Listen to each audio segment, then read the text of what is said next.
All right, here we go. Hello, everyone. Good evening, good morning, good afternoon, wherever you are. Welcome to today's live stream event. My name is Dennis Doan, and I'm your host for this live stream. And before we dive into the topic of today, I just want to tell you that you can ask questions and answer polls. To do that, you can either scan the QR code with your phone or you go to slido.com and you enter the code 140423. Please keep this page open because the first thing will be like a poll that we will ask you to fill out. But later we will use Slido so you can ask questions to our speaker. Who's our speaker today? It is Stefano, Senior Principal Product Manager at Gen. Gen is one of the leading cybersecurity companies worldwide, and Stefano is leading the engagement growth for the secure browser products at that company. And the topic today is changing industries as a PM and navigating different product cultures. This is a very exciting topic because obviously we all one day or another, like we have to go through this change. But especially product people, we do it also constantly. So it's very, very exciting to hear what Stefano will share with us. Before Stefano starts, just a few words about me. I will keep it very short, but my background is actually, I started my career in business development, but later switched to product management. And that's what I do for the last few years. I do have experience from B2C to B2B in various industries, from mobility to fintech to also a bit of AI and retail tech. And I enjoy my journey and keep on learning. Right now, I'm very interested in AI and Web3, personal interests. And if you ever want to talk about these things, you can reach to me via LinkedIn. Um, then a few words about product people. So who are we? So hopefully most of you know because we are doing these events quite often, the live stream events. But for those that don't, we are an interim product management, product leadership, and product ops consultancy. So that means we come in when you need help the most.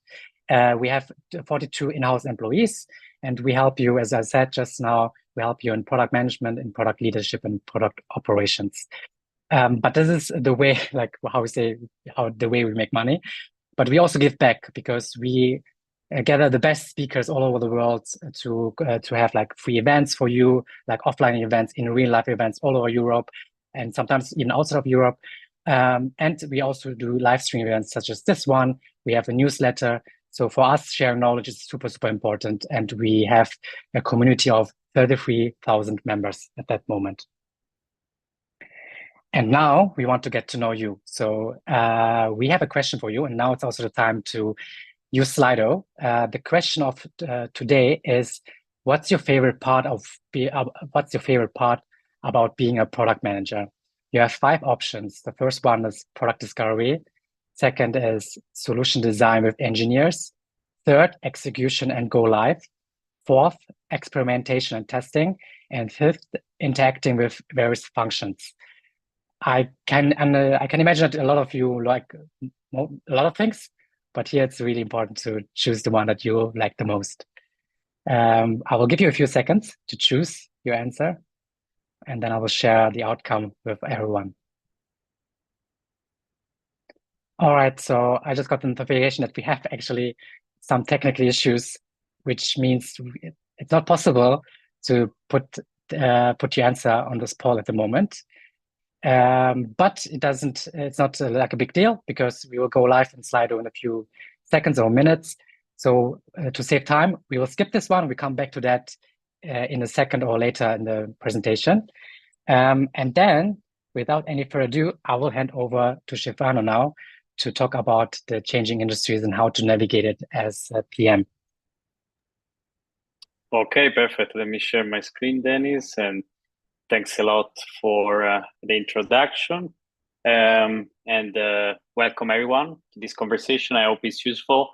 Well, I give you at least my answer on the questions that was before. For me, it was usually it was product discovery until few years back, or I would say until really recently, until I joined this new firm where the experimentation culture is very important and testing. And especially experimentation. So really having some assumptions, some data points, and then launching launching a prototype or some different variation of a product. And that's why I started liking experimentation and testing more. So that's for me my answer.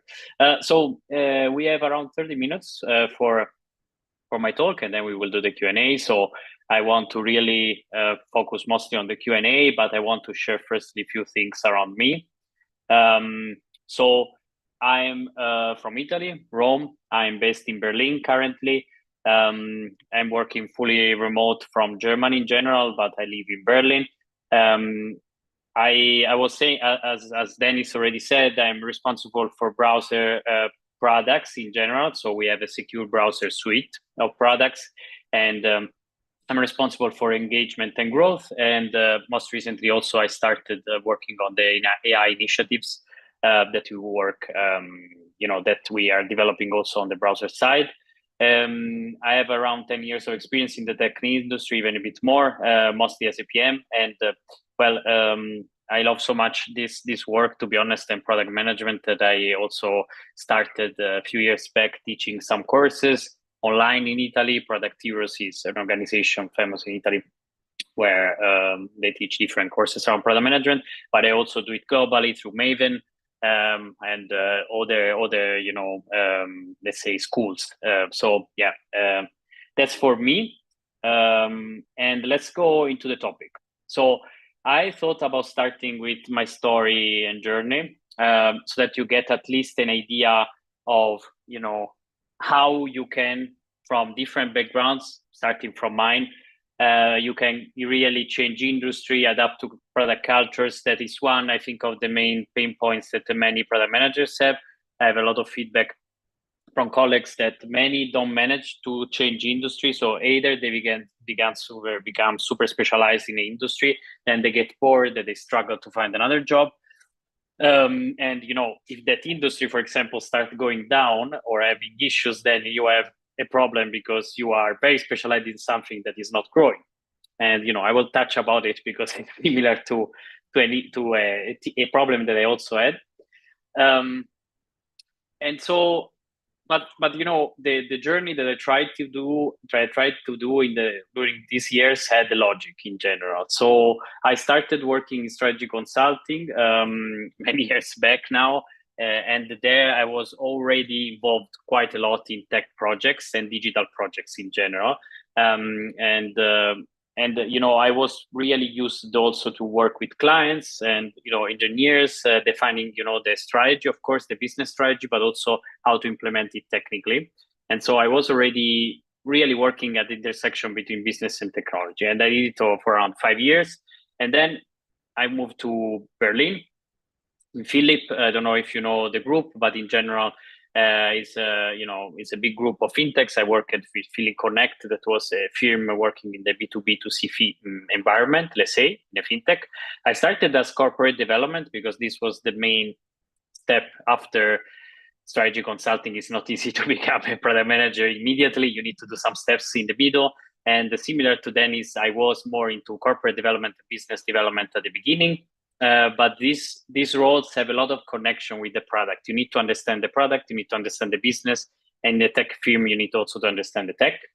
And that's what helped me, because at the end I finished there and I was already working a lot with the products. And when I joined Zalando, that was my main switch there. And, finally a big company in Berlin, because finleap was a startup. I, managed to move to, as a PM, of course, I joined, and then I've led products in payments, checkout areas.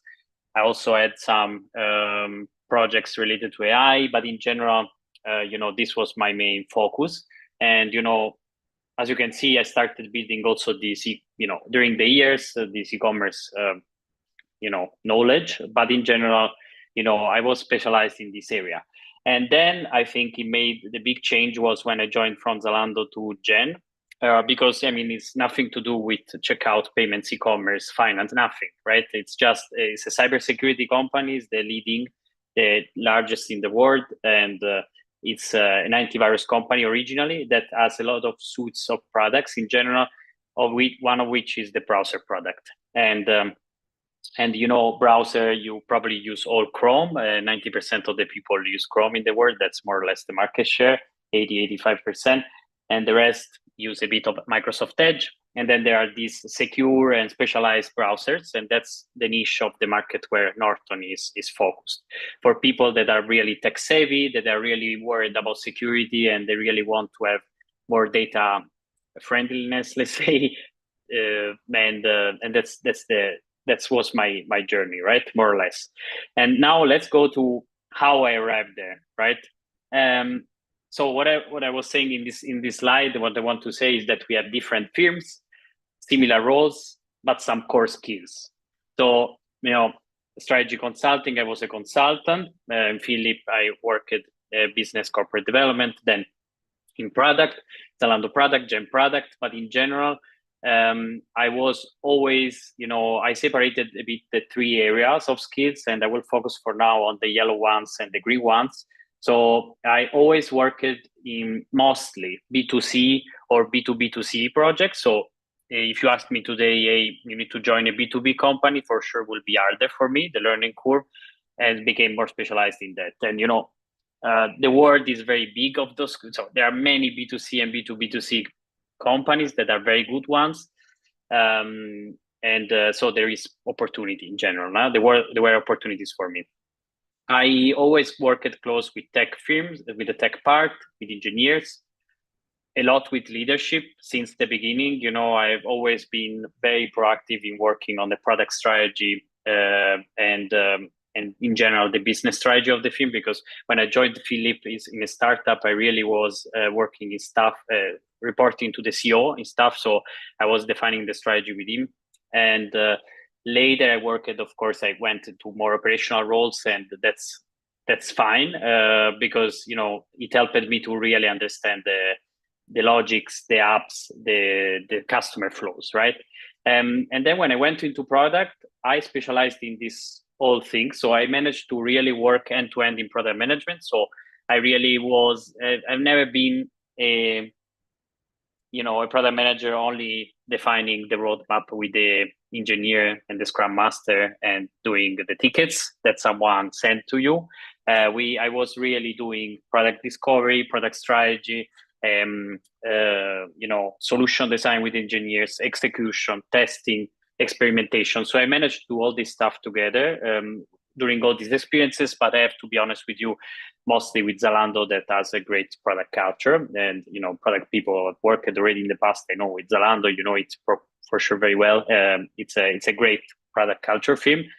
And of course, then I had some expertise in general in finance, fintech, financial services, e-commerce, and this industry knowledge is still there with me. I still get reached out for little, consultations around this topic because I know the industries very well. But I became to really specialize a bit more, especially on the product discovery part. That became my main expertise. And now a bit more with engagement and growth. You need to really experiment a lot, work a lot with the data. So it's a bit more different, the approach. I'm trying to talk about my experience because I don't want to give you frameworks and, concepts. You just think about, you go through my experience and then you understand more or less the logic. And what was, I moved roles and I changed industries quite a lot because from a strategy consulting firm, I moved to a startup in another country, different sizes. And, this was for me the toughest move because I really had to, understand the technology of the firm. I had to prepare a case study.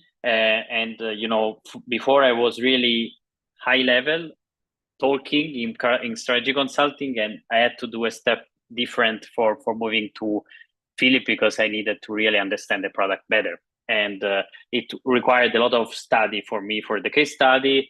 I had to really, show that I had, some talent on some things, and they noticed it and they worked it out. And this for me was a tough experience also because the company had a lot of struggles during the years, the time, and now has a different name also, and changed quite direction.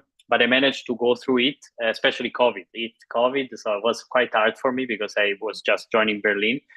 But then, I had the opportunity to join Zalando, and I had limited PM experience, so I didn't have so much some PM experience, but I really understood the tech products well, and I really had a strong business and industry knowledge, and that's what helped me to go to Zalando with a product role.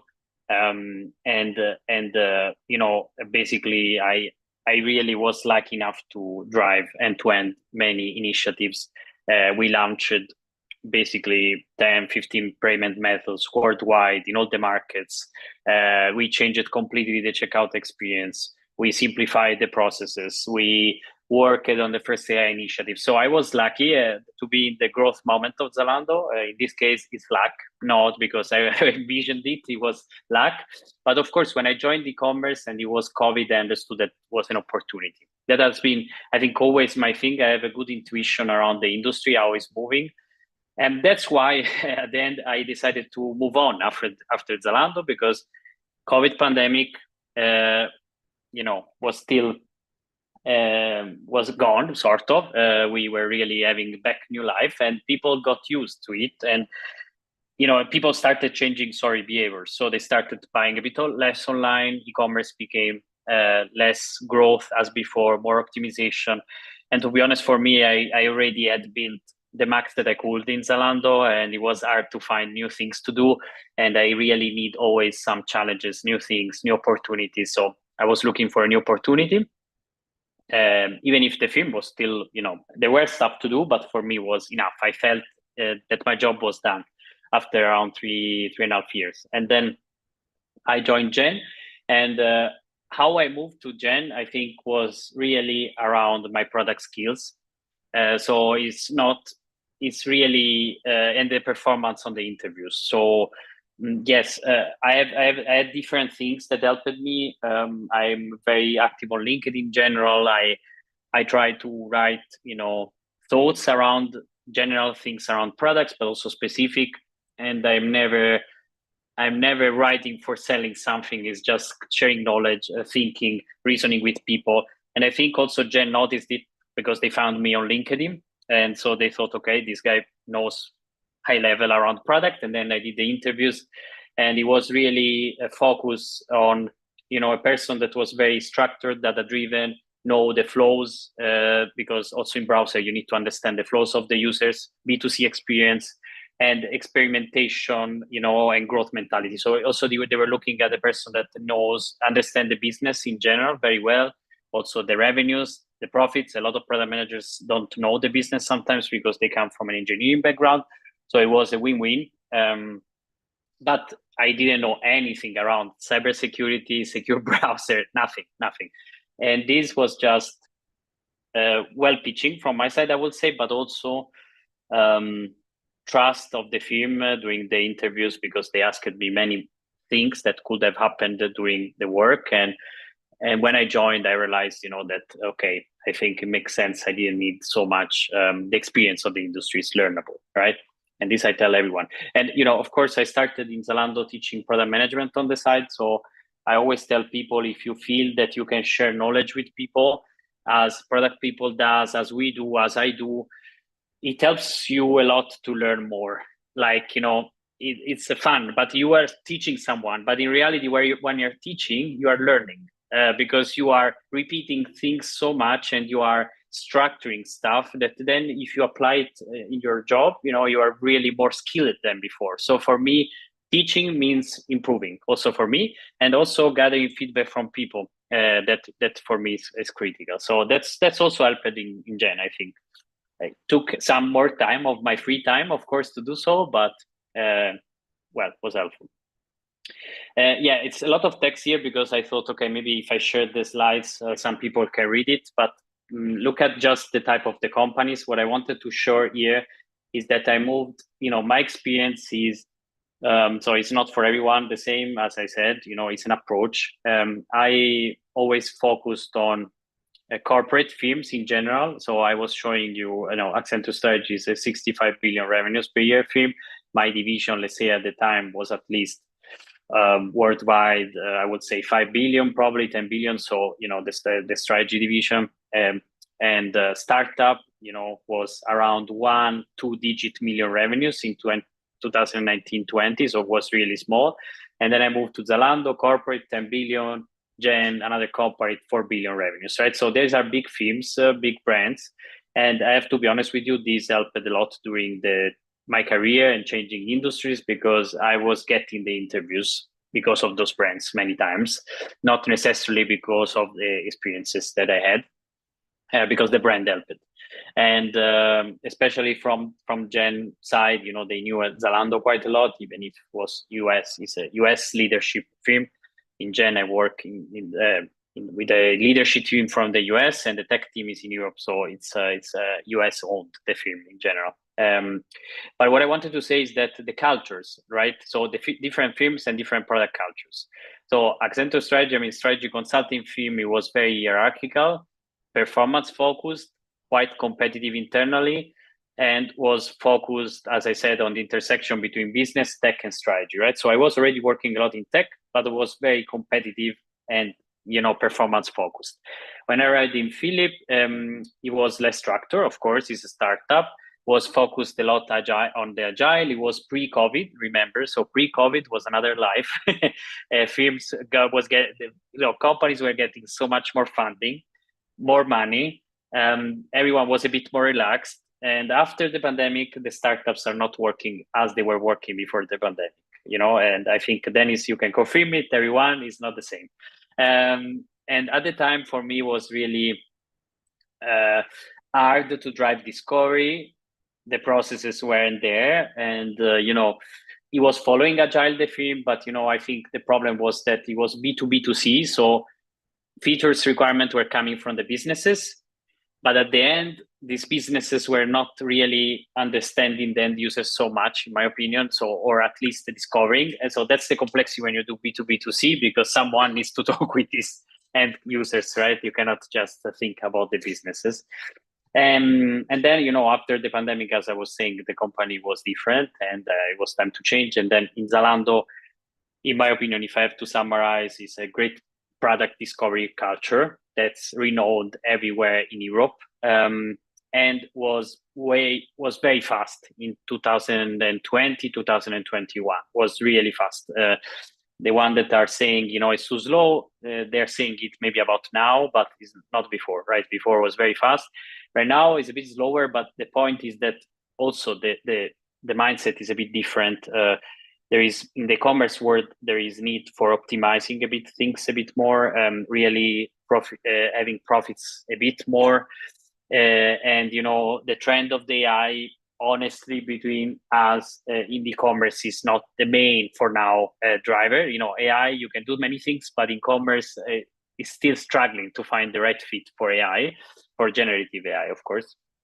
There are things, of course, but it's harder, right? And that's why I think changed a bit the firm, but they had a very good A/B testing approach, right? This helped me a lot to move to Gen, because when I moved to Gen, I was able to, show all my product experiences with projects, initiatives, end to end, from product discovery until, go live testing, experimentation, and also A/B testing. That was really the focus there.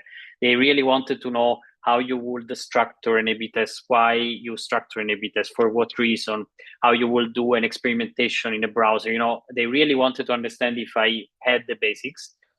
And the company is a bit different, because the firm is big, but the browser team is smaller, around 250, 300 people, and the tech teams are a bit smaller. So I feel like I'm in a small startup in a big corporate, and I can drive stuff very fast. And that's why we do a lot of experimentation, because if you cannot do experimentation if you are a big corporate, it's harder. While we have these small business units that are quite independent, like the browser, and we can do a lot of A/B testing. We can really understand the data, and the discovery is very focused here. So we really try to do discovery, especially in complex projects when we have a lot of dApps, but we don't do discovery for every and each decision, right? And that was a bit the case of Zalando many times. So in Gen, we really try to to understand the problem. If the problem is understood, then the development cycles are not so big. We try to experiment and get the feedback really fast without having impacts on business revenues and users. It's more or less the idea. But we do, for example, a lot of user testing, qualitative testing, prototype testing before we launch products. This, yes. Yeah.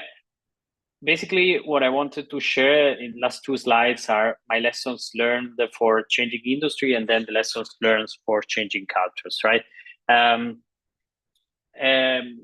In general, please do not believe too much on what you read online on this, because there is a lot of negativity on it, really.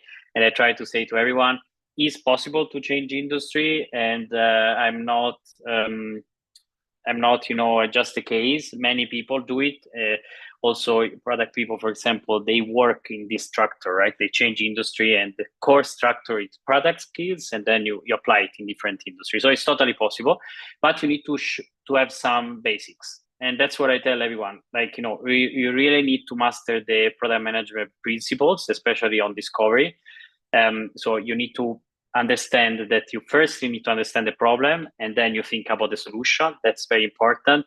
And if you are not able and you don't like to manage stakeholders and launch products, test products, well, then product management is not for you, because this is the core and what we should all know, and you need to show it in the interview, right? Business acumen and product intuition. So in general, product intuition, it's a talent. Some people have it more, some people less, but can be learned.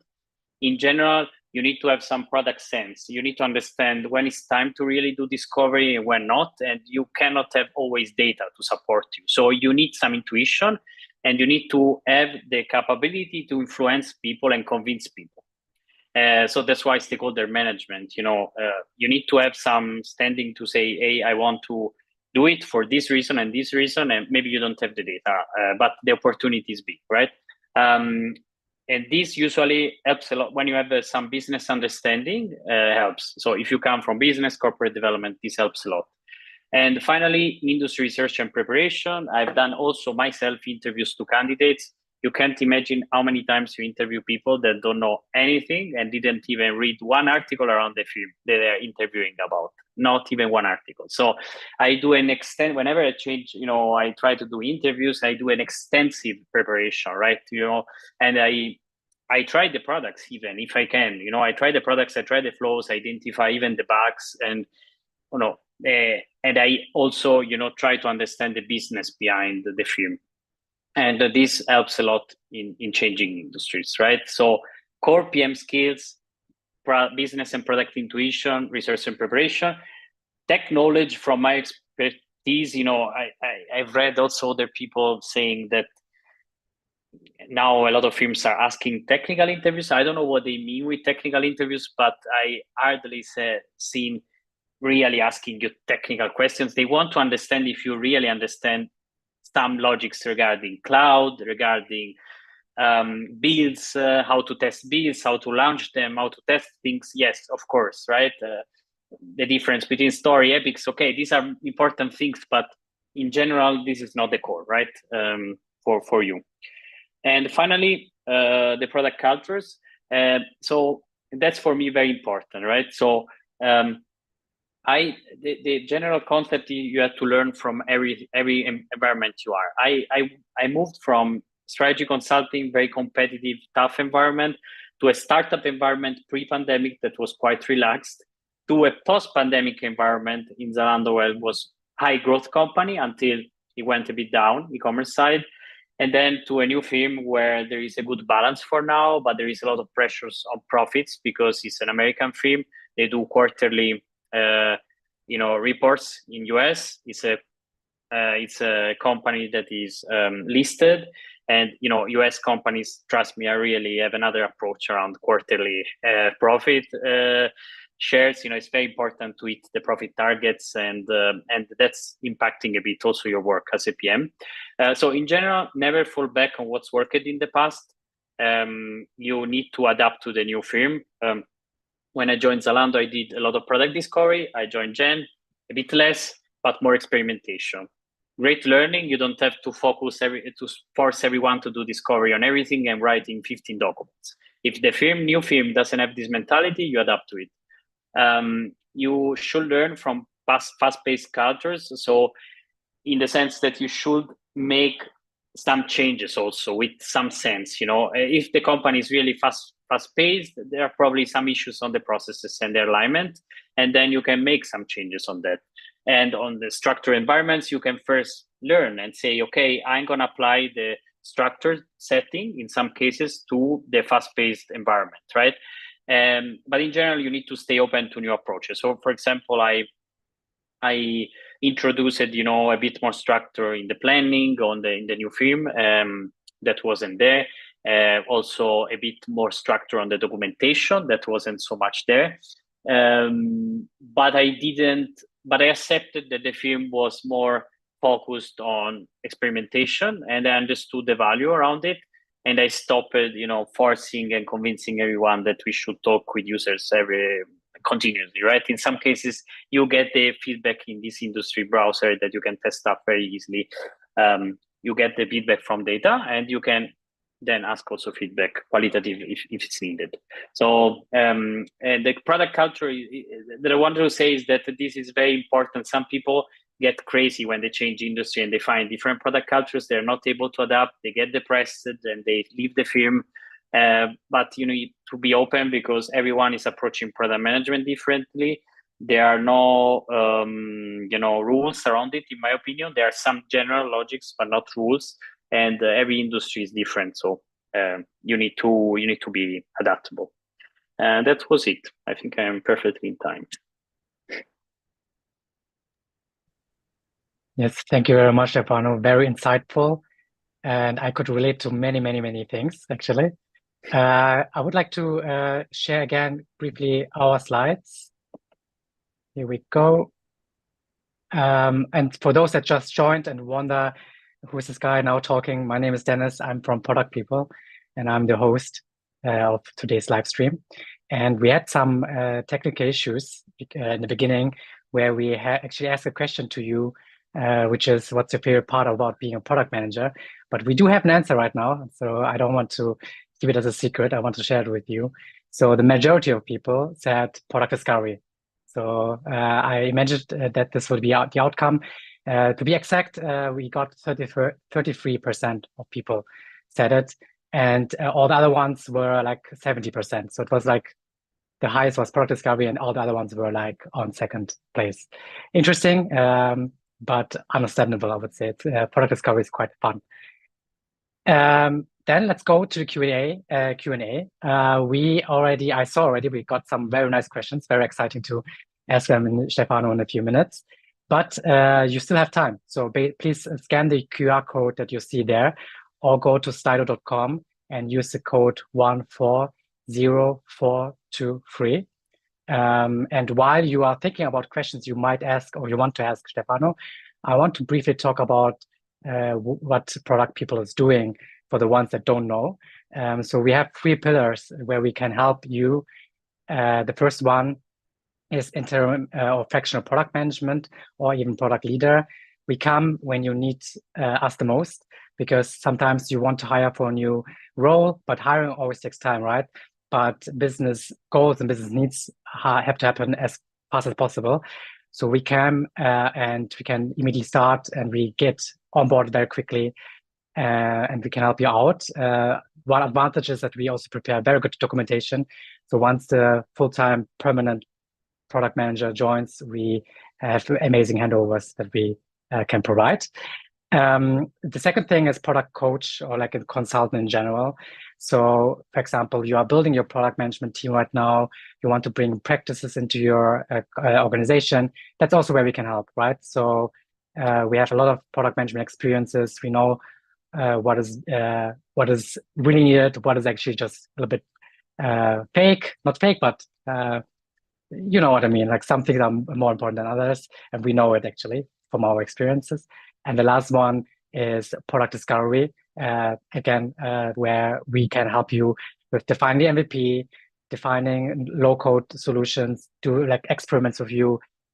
We also have there that's also something we can help you with. Some of our clients from the BTC, this is only a snapshot, so it's not like the only clients we had. But as you can see, we also have Zalando. We helped Freeletics, Dbal, so the various industries, and also B2B. We have various clients from AI to healthcare. Again, this is also only a snapshot of all the companies that we helped. Some product people stats. So we actually helped 300 cross-functional teams already. So it's a lot. So we in over had more than 70 plus clients, from Series A startups to really publicly listed companies. So like the broad range of everything that we need to know, we know. We have 42 product leaders and product managers in-house with diverse perspectives and industry experiences.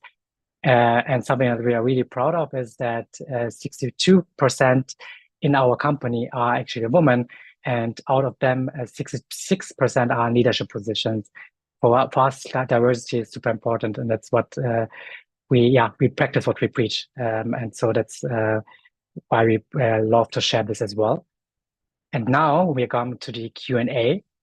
Again, we have some questions already, but even though I will start with the questions right now and asking them, don't hesitate to ask these questions, further questions. So I will start with the first question, Stefano, so get ready. This is a very cool and very interesting question. I think it's a good icebreaker question as well, which is, do you think different industries demand different PM personalities? Sorry, a different industry means different PM personalities? Exactly. Does it demand yes. it? Yeah. Yeah, it can happen. It's true. Let me make an example. For example, there are some industry where regulation is a bit stronger, and there you need some PMs that have a mentality and understand that they need to take some decisions with some conditions that sometimes are related to privacy regulation. So you need to talk a lot with compliance, privacy team, legal teams, and some decisions cannot be taken and just launched, right? So that's true. For example, especially I identified with these people that, if you come to an environment where you don't have these limitations, you struggle a lot. And for me, probably I worked always in a regulated industry most of the time, so I'm more used to have some blockers. But I think also I'm very used to challenge. That is very important, because there are some PMs that are really only there. They say, yeah, we cannot do it. We just have to do it in this way. While I challenge it, because I always try to balance it between legal boundaries and business goals and business opportunities. And if you do it in a proper way, also with some data, some user discovery, then it helps you to drive your initiatives. But there is true some PMs that are more specialized on some industry in terms of, for example, regulated one. But on the other side, I think mostly is the culture of the firm. So PMs that work, in my opinion, in big, good product cultures, they are more adaptable. Okay, great. And I actually have a follow-up question here, which is something that you just briefly touched upon, which is when you joined and tried to change something, right? So there's a question that says, where was it? When you joined like a new company and you wanted to change something and you faced resistance, what did you do in that case? I'm laughing because I am, I'm renowned as a person that goes full on with my idea, and but I try to do it in an approachable way. So I try to talk with everyone. I take my time and I propose it, and you will face always resistance, because resistance to change is a normal process. It always happens, especially for engineering teams. But I've been good. I'm usually good in let's say getting leadership approval and also motivating the engineering leaders. Once you get there, then you still face a lot of resistance from the developers, for example, that I work with them still a lot. But then I noticed that after some time, they appreciate it, they start understanding, they give you feedback, and then you improve on that. So you need to start building this trust. And the first 4 months are difficult because they don't like the new things, it's changing, and they feel that it's not working. But then some magic happens, and everyone is becoming aligned. So take some time, align with people, talk with leadership, understand, share why you want to do some changes, and be always open to say, hey, we can always go back and change some things.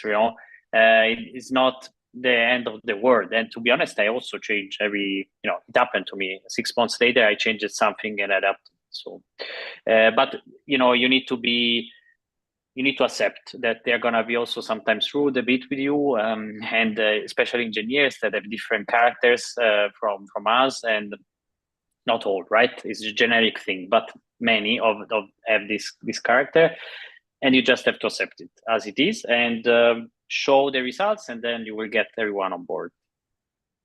Great, thank you very much. We have a more specific question here as well, which is specific because it is something that happens right now, which is one of our viewers is from Portugal, actually, but they moved to Germany. So the question is, do you have any advice how to adapt faster to a completely different workplace culture? Yes. It takes time. It's not easy, I have to be honest. So in Zalando, the German culture, I think, was there, also in finleap. And in Gen, a bit less, because the development team, so let's say the tech hub is mostly in Czech Republic, something in India, and then we have the US leadership. So I don't have so many, actually, I don't think I have German colleagues even. So it's a bit different. There is not so much German culture, and it's more around, I would say, Central European Eastern culture plus US part. That also needs adaptation, by the way. So to make an example, at the beginning, you will face a different way of working. For example, Germans are very strict in terms of timing. At least this is what I noticed in tech. They really want efficiency in the meetings, but also in the boundaries of life. That is a cool thing. But people from Portugal, Italy, like me, we are a bit more relaxed. So we sometimes, don't think about this boundary. We are not so structured, right? It takes time. And so you need to sort of take the good that you have there. On the other side, you need to sort of try to understand the culture for some months, because it's not the same. And take the positive. I always say take the positive and not the negative of it. For example, the positive of the Germans is that they're really efficient. So you can manage to do the stuff until a decent way, and you have then your free time. That for Germans is very important. And in general, the tech world works like this, in my opinion. But on the other side, you also can show, for example, your skills. For example, you are a person that is available, and if you have a good idea, or if you have a priority or an urgency, usually as a Southern European, we are really getting into the topic, because we come from different environments. The pay is lower, it's tougher for us, so we are more motivated sometimes, while Germans in general have a better experience, right? Also work life and earnings. But you can try and show, and this will be valued positively. So you can adapt. What I want to say is that you don't have to transform yourself. Keep yourself, learn and get your best of what you can get from there, but still try to differentiate yourself, because then you are just getting into the same style, and you can bring value. For example, for me, I have to adapt, or I really, for me, it's new about adapting to a US culture. It's a bit different on some things, but there is also some things that I can take back from my German experience in Zalando, and is appreciated. So you need to find a firm that also is appreciative of different environments. I mean, to be honest, if they're not accepting the diversity, also different cultures, and they don't understand it, probably you didn't find a good firm. That's my idea. That was a very good last sentence for this answer because I 100% agree with this. And also with what you said with like taking the positive aspects, right? Uh, because yeah, I mean, I believe in like also positive energy. So I think it makes sense to do that instead of like thinking about the negative aspects. Another interesting question, and I think yeah, it's a very valid question as well, is not have you seen or like experienced or heard about people where age or skill issue was a problem for them to jump between industries? So, for example, they were too old to jump between industries, or certain skills were missing, and that's why they couldn't jump industries. Have you experienced this kind of before? And if yes, what would be your idea or strategy how to convince them to hire them anyway? Yeah, for age, I've heard about it, but I've never experienced it. So I would, I can say a few words, but to be honest, I've never experienced it. So I will not like to say something wrong. But around the skills, yes, I've seen it quite a lot. And the typical thing is that people think that courses could solve the issue and they can learn the skills. I think they can help, but still companies want to see the real experiences. And then we come to the point of the follow-up question. Okay, how can I learn it if my firm doesn't allow me to do so? Then I always suggest to really think about it and understand, okay, what's my goal? I want to go into that industry, in that company. Okay, what's the process? So you need to work backwards. What's the process? Okay, maybe I need to do a step back, joining smaller firms that, it's a bit less strict and give me the possibility to experiment and try. I build the skill and then I will try that company. For example, I did it in Gen. I managed to sort of build, I had in mind what I wanted to go. So I wanted to go really more in the experimentation data, more, bit less heavy discovery, a bit more flexible on it. And then I thought, okay, what I have to do is that I have to try to run more data-driven projects, do a bit more testing, experimenting, testing. And I managed to do it in Zalando at the last moments and, proactively. And this helped me later. I would, if I wasn't able to do it, probably I would have changed firm. I would have gone in a smaller company, and probably they would have hired me simply because I had the Zalando brand in this case, and they would have hired me, and then I would have learned the skills there. So what I want to say is that sometimes the firm allow you to learn the skills on the job, sometimes no. Then you need to think about smaller sizes of firms, where there are more opportunities. For example, you are the first PM, you can try. And then, I mean, it's a huge opportunity because you can even have a better opportunity from a money perspective. You need to try out. In tech, the job is not anymore as it was before, that everyone was safe. You really need to be flexible, change. You can lose the job any day. That's the reality of all of us. But you can still have a lot of opportunities if you are proactive, and you need to take some risks. And that's what I suggest people usually. And I've done it a bit. So to be honest, I went into the browser industry without knowing where I was getting into. And for now, I think I'm getting nice experience. So I tried. Yeah, nice, amazing. Like you have seen different teams and different companies and different cultures. Did you notice any common pains or mistakes in each of these teams and cultures that held them back to be successful?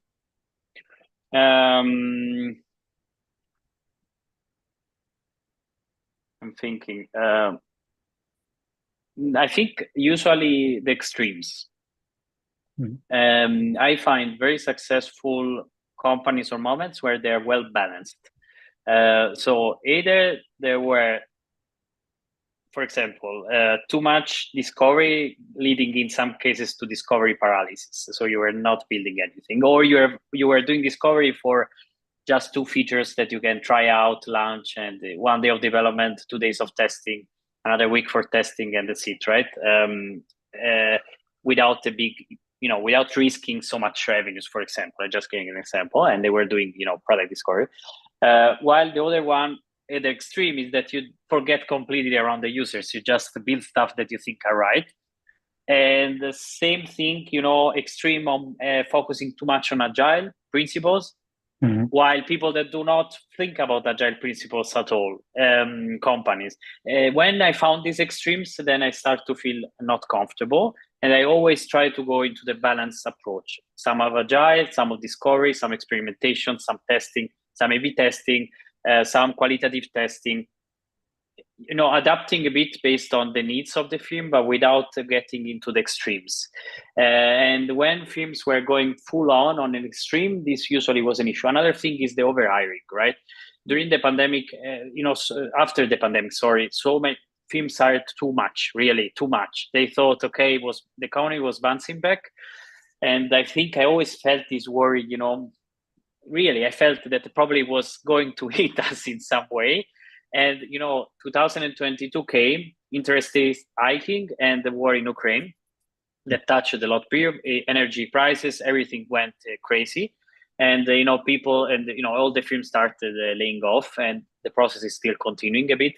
Now a bit better, but still continuing. And again, that's an extreme. Why overhiring there? And some cases I also felt that we were not needing so many people. For example, when they say, we need to do more stuff, we need to hire more developers. I'm not always supportive of it. It's not the reality. Maybe we need to just focus on the right things and do less but better. So you know what I mean? And when the film goes too much in that trajectory, for me, it's becoming problematic. So that's what I've seen. And these films have struggled a lot when they go to the extremes. Yeah, thanks for sharing. And note to everyone, hiring more developers doesn't mean more output. Yeah, of course. Yeah, no, but exactly what you said, because some people always think like, if we have more developers, we can build more. But I totally resonate with you. Let's strict focus on things that really provide value. Very nice. There are two questions, but I will put them together because I think they are related, in my opinion. I will read them one by one. So the first one is, which resources did you utilize when transitioning to a different industry? And the second question, where I think it's related and builds upon this one, is what strategies did you implement in the first few months in your new industry role to support your transition? Yeah, they're related. Good point. I think to prepare, honestly, as I was saying, I tried to build a lot of core product management knowledge during the years. So I didn't do a special preparation. I think I built it during the years. And I have to say one quality, I mean, I have to be honest, I'm fair, I'm a humble person, but I have to say one quality that I have is that I manage sometimes to see a bit forward what I can achieve, what I can do. And sometimes this is a problem also because I'm always thinking about the next things and the next years and planning too much. But this helps in these cases because I was building the knowledge around, for example, product discovery a lot, writing good documents, understanding user needs, and not thinking about solutions immediately, experimenting stuff, testing, A/B testing, data analysis. So all these things, I built it on the job. I studied some